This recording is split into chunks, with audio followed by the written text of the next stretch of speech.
How's it going, guys? So we're continuing on in this transmission build, trying to figure out exactly what went wrong with it. I gave Tony over at Hughes a shout the other day and asked him if he had some parts for me, if he could scrounge together basically a rebuild kit for me, and kind of told him what happened. And he said, "Yeah, sure, I can get you whatever you need. I just need to know the thicknesses of your clutch packs." So I came out here tonight to measure those, and I was like, I feel like I'm missing something. Like, I'm not 100% confident that I found the problem. Yeah, those clutches were burned up, but it's kind of like, why were they burned up? Granted, I think the shifter was a little bit out of adjustment, something there, but I don't know. I just didn't feel like 100% that I had figured it out. And even some of you guys in the comments, a couple of my buddies and Tony, were all kind of like, have you checked the sprag? Like, it's real common for the sprags in those to break, and that will cause you to lose second gear. And especially with the noise that I was hearing that I mentioned in the one video, there was kind of a whirling sound. And I was like, no, I checked it, and it's fine. It's not broken. It works. It turns only the clockwise and looks fine.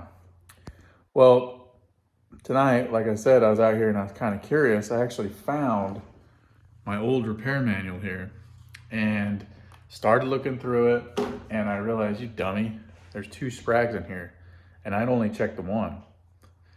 So I flipped over the drum, and here's what I found. So first of all,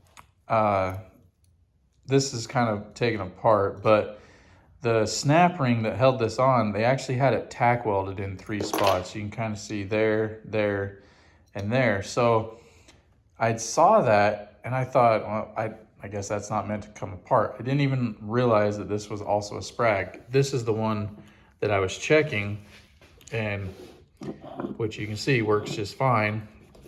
Let's see if I can get it apart. And this was the one that I was talking about in the disassembly that I had so much trouble with before, with these little rollers falling out and stuff. So that's the one that the whole time I was like, yeah, it works fine. It's fine. There's nothing wrong with it. But this is the one that actually causes all the problems.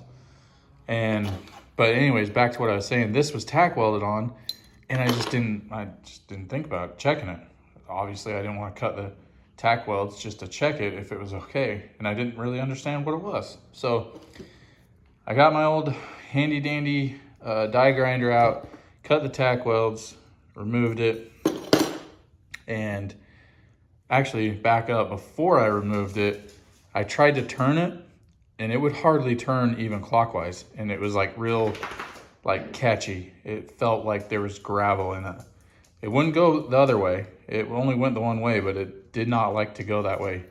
And like I said, it felt like gravel was in it. So got it apart, and first, real obvious, see the heat mark right there? Yeah, look at that. Not good.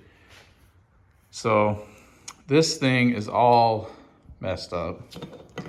I don't know if you'll be able to pick it up on camera here, but you can see that those things are going all which direction, and they are just chewed up.